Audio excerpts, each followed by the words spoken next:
देश में चंद महीनों में लोकसभा के चुनाव होने वाले हैं। बीजेपी के नेतृत्व वाला एनडीए गठबंधन पूरे जोर शोर के साथ तैयारियां कर रहा है। वहीं दूसरी ओर एनडीए को हराने का ख्वाब सजाए बैठे इंडिया गठबंधन में सब कुछ ठीक नहीं चल रहा है।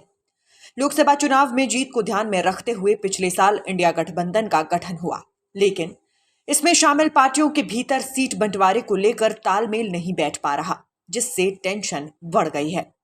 इंडिया गठबंधन में कांग्रेस बड़े भाई की भूमिका में रहना चाहती है, जो कई दलों को पसंद नहीं आ रहा। सबसे ताजा उदाहरण पंजाब और पश्चिम बंगाल है, जहां कांग्रेस के साथ सीट बंटवारे के लिए राज्य के दो दलों के बीच सहमति नहीं बनी है। पंजाब के मुख्यमंत्री और आम आदमी पार्टी के नेता भगवंत मान ने कहा कि उनके राज्य में कांग्रेस के साथ गठबंधन नहीं होगा। यही बातें पश्चिम बंगाल की मुख्यमंत्री और तृणमूल कांग्रेस की चीफ ममता बनर्जी ने भी कही। विपक्षी दलों के जरिए मिलकर बनाए गए गठबंधन इंडिया की राहें बेहद मुश्किल नजर आ रही हैं।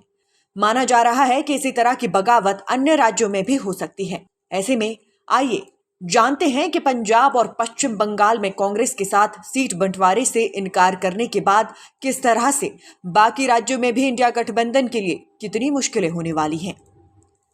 कांग्रेस लोकसभा चुनाव में 543 में से 255 सीटों पर चुनाव लड़ना चाहती है। हालांकि उत्तर से लेकर दक्षिण तक के राज्यों में कांग्रेस के साथ सीट बंटवारे पर घमासान देखने को मिल रहा है। सबसे ज्यादा मुश्किल उन राज्यों में हो रही है जहां पिछले कुछ सालों में कांग्रेस कमजोर हुई है।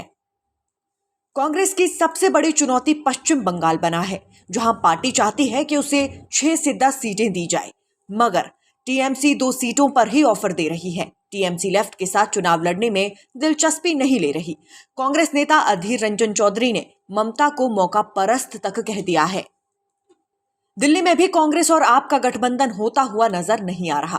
कांग्रेस को आप ने दिल्ली की 7 में से 3 सीटें ऑफर की हैं, मगर आप इसके बदले कांग्रेस से गुजरात, हरियाणा और गोवा में सीटें चाहती हैं। हालांकि कांग्रेस इन राज्यों में प्रमुख विपक्षी दल है और आसानी से सीटें नहीं देना चाहती है। पंजाब में लोकसभा की 13 सीटें हैं। यहां पर कांग्रेस को 6 और आपको 7 सीटें देने की बात चल रही है, मगर अब साफ हो गया है कि पंजाब में गठबंधन बेहद मुश्किल होने वाला है। पंजाब कांग्रेस अध्यक्ष अमरिंदर सिंह राजा ने पहले ही कह दिया कि राज्य में पार्टी सभी सीटों पर चुनाव लड़ेगी। महाराष्ट्र भी कांग्रेस के लिए चुनौती बन गया है। 48 लोकसभा सीटों वाले राज्यों में शिवसेना यानी उद्धव ठाकरे गुट ने यह कहकर 23 सीटों की मांग की है कि उसने पिछली बार इतनी सीटों पर चुनाव लड़ा और 18 पर जीत भी हासिल की।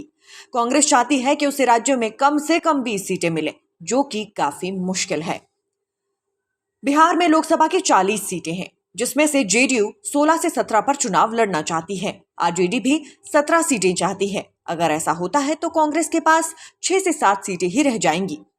इंडिया गठबंधन का पेच यहां पर भी फंस रहा है, क्योंकि कांग्रेस 10 सीटों पर चुनाव लड़ना चाहती है।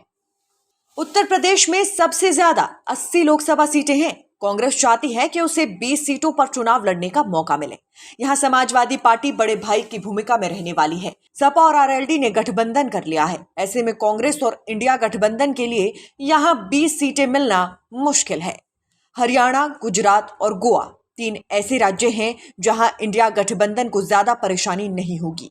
इसकी वजह यह है कि यहां कांग्रेस ही प्रमुख विपक्षी दल है। हालांकि इन राज्यों में आपकी तरफ से आवाज उठ रही है। आप हरियाणा में 10 में से कम 2 से 3 सीटों पर चुनाव लड़ना चाहती है। झारखंड में कांग्रेस का प्रदर्शन लोकसभा चुनाव में खराब रहा है। 14 सीटों वाले झारखंड में 1 सीट जीतने वाली कांग्रेस को यहां झारखंड मुक्ति मोर्चा के साथ बंटवारा करना होगा। उम्मीद है कि यहां 7 में से 7 सीटों पर दोनों के बीच समझौता हो सकता है।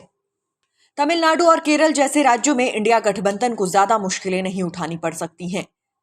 यहां कांग्रेस का प्रदर्शन ठीक ठाक रहा है। ऐसे में सीट बंटवारा आसानी से हो सकता है। हालांकि इन सब के बाद भी उत्तर भारत में तो इंडिया गठबंधन की मुश्किलें कम नहीं होंगी। Nation speaks bureau report.